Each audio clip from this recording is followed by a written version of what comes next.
नमस्ते दोस्तों। Emotionally cheating के बाद क्या हमको उस रिलेशनशिप में रहना चाहिए या नहीं रहना चाहिए? आज हम इस टॉपिक पे बात करेंगे।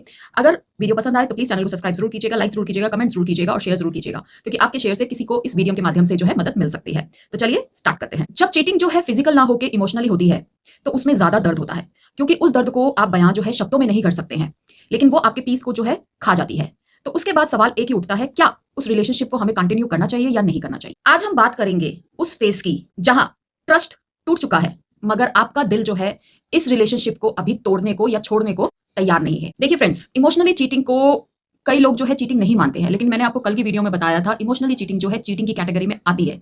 तो अगर आपका पार्टनर चीटिंग कर रहा है इमोशनली, तो उसे आप प्लीज ध्यान से देखिए, पहले अपने एफर्ट्स लगाइए, अपने पार्टनर से बात कीजिए। अगर आपका पार्टनर जो है आपकी बात को नहीं समझ पा रहा है या वो आपको मदद नहीं कर रहा है आपकी हीलिंग प्रोसेस में, कि आप परेशान हैं और वो आपको लगातार जो है नकारता जा रहा है कि नहीं ऐसी कोई बात नहीं है, मैं फिजिकल नहीं हूं, मैं सिर्फ इमोशनली अटैच्ड हूं, तो इस रिश्ते को बचाना जो है थोड़ा सा मुश्किल हो जाता है। लेकिन अगर आपका फिर भी पार्टनर ये बात बोलता है कि नहीं, क्या कहते हैं, मैंने उस थर्ड पार्टी को जो है छोड़ दिया है, जो कि होता नहीं है, लेकिन फिर भी अगर हम 1% मान लेते हैं कि ऐसा अगर आपका पार्टनर बोल रहा है, तो उससे आप ये देखिएगा कि क्या उसने कॉन्टैक्ट जो है हमेशा के लिए बंद कर दिया है। क्योंकि देखिए, इमोशनली किसी के साथ बॉन्ड बनाने के बाद उसका अलग रहना थोड़ा सा बहुत ही ज्यादा जो है मुश्किल हो जाता है। रिश्ते में जो है ट्रांसपेरेंसी होनी चाहिए। आप देख सकते हैं कि आपको वो फोन जो है अपना अलाउ कर रहा है, क्या अपनी चैट्स अलाउ कर रहा है, या अपने पासवर्ड दे रहा है, या उसकी जो डेली रूटीन पहले था क्या वो पहले जैसा इंप्रूव हुआ है या उससे मच बेटर हुआ है। ये आपको देखना बहुत ही ज्यादा जरूरी है। अगर पार्टनर में कोई चेंजेस नहीं आए हैं तो आपका हीलिंग प्रोसेस जो है वो बहुत ही ज्यादा स्लो हो जाएगा या रुक जाएगा, आपको वो दर्द रहेगा।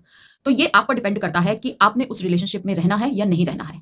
लेकिन रहने का कोई फायदा नहीं है, लेकिन सबसे पहले आप अपने एफर्ट्स डालिए। लेकिन उसके बाद भी अगर आप उस रिश्ते में रहना चाहते हैं और इंसल्ट ले सकते हैं, टिल आपकी क्या कहते हैं जो लिमिट है उसको हिट नहीं करता और आप इंसल्ट ले सकते हैं, तब तक आप उस रिश्ते में जो है रहिए। देखिए फ्रेंड्स, हर रिश्ते को बचाना जो है जरूरी नहीं होता, हर रिश्ते को आप बचा भी नहीं सकते हैं।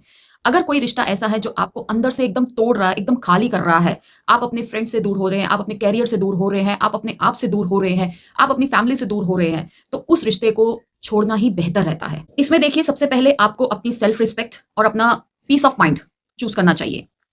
अपने पार्टनर से उसकी बातों पे विश्वास ना करके उस पे एक्शन पे विश्वास करना चाहिए। अपनी सेल्फ रिस्पेक्ट से बढ़कर कोई भी चीज नहीं होती है। कोई भी का मतलब होता है कोई भी चीज नहीं होती है, कोई व्यक्ति भी नहीं होता है। जिस रिश्ते को बचाने के लिए आप खुद टूट जाएं, उस रिश्ते को बचाना नहीं, छोड़ देना चाहिए।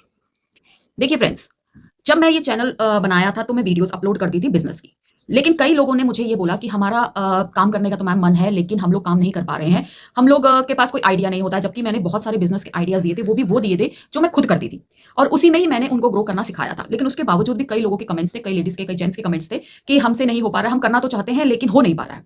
तो मुझे लगा कि इस तरीके के टॉपिक्स जो है सबसे पहले आपको क्लियर करने चाहिए, तभी आप अपनी फाइनेंशियल गोल को जो है अचीव कर पाएंगे।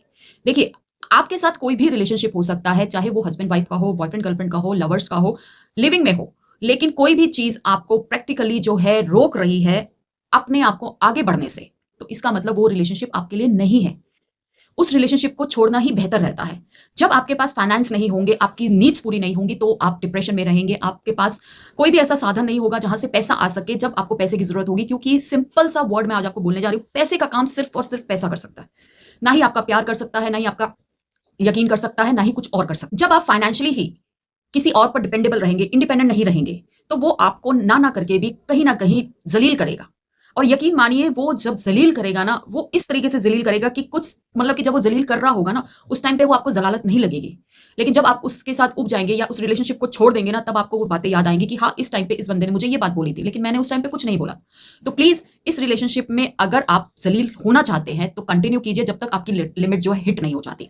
अदरवाइज ऐसे आदमी को या ऐसी लेडीज को छोड़ना ही बेहतर रहता है, क्योंकि अगर आपके पास देखिए अपने फाइनेंस नहीं होंगे, चाहे वो आदमी हो या औरत हो, आपके पास अगर अपनी जेब में पैसा नहीं है तो आपकी वैल्यू नहीं है एज इन सोसाइटी।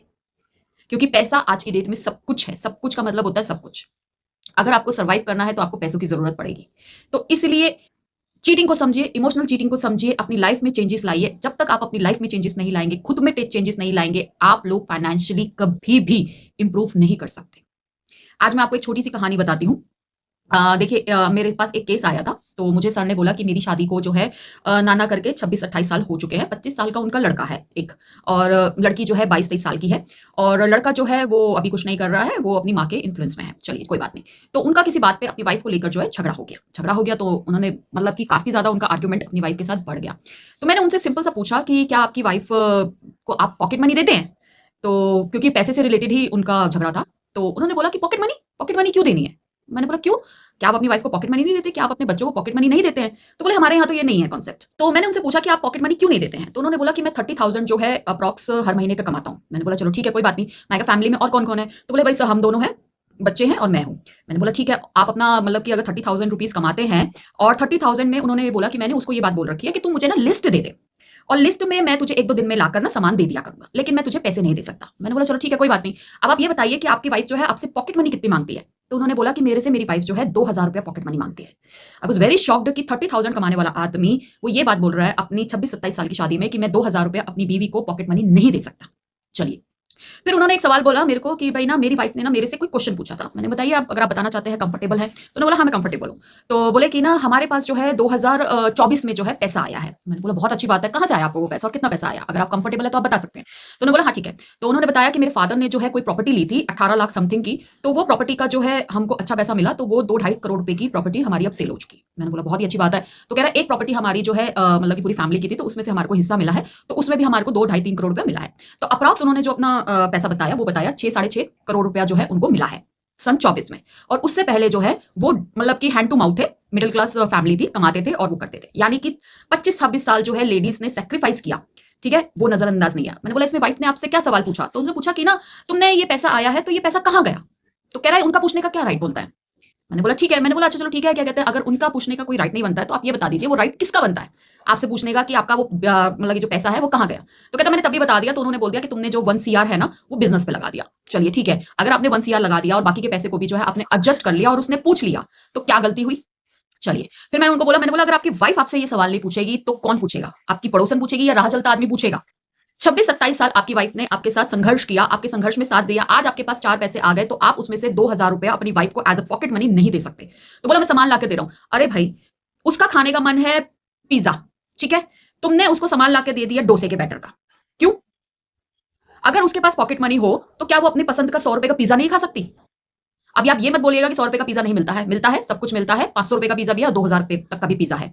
लेकिन मेरा मन है कि मेरे को पिज़्ज़ा खाना है, मुझे डोसा नहीं खाना। तो क्या अब उस ₹100 के लिए भी वाइफ उसको कॉल करे और उससे बोले कि मेरे को जो है ये डोसा खाना है, उसमें हस्बैंड ये बोले, "अरे तुम्हें क्या कहते हैं पिज़्ज़ा क्यों खाना है? पिज़्ज़ा से ये होता है।" तो this is not worth it. Last में मैंने उनको इन्होंने पूरा कहानी बताया, मैंने आपको थोड़ा शॉर्ट में करके बता दिया। तो हमारी बातचीत चली, तो मैंने लास्ट में उनको ये बात बोली। तो उन्होंने जब ये बात बोली कि मैं अपनी वाइफ को जो है डिवोर्स दूँगा, तब मेरे को और भी ज़्यादा गुस्सा आया। तो मैंने उनको बोला, मैंने बोला एक बात बताइए, ₹2,000 आप अपनी वाइफ को पॉकेट मनी नहीं दे सकते हैं। आपको उसे डिवोर्स देना है, मेंटेनेंस देना पड़ेगा, एलिमनी देना पड़ेगा, वकीलों की फीस देनी पड़ेगी, बच्चों का मेंटेनेंस आपको देना पड़ेगा। आपको वो सब मंज़ूर है, आपको ₹2,000 देना अपनी वाइफ को मंज़ूर नहीं है। और 50-55 साल की तो देखिए 25 साल का अगर उनका लड़का है तो 50 अबव तो वो है ही, नॉर्मल ही बात है। ठीक है? 50 टू 55 के बीच में, तो क्या बुढ़ापे में अब आपको क्या कहते हैं नई बीवी लेके आनी है?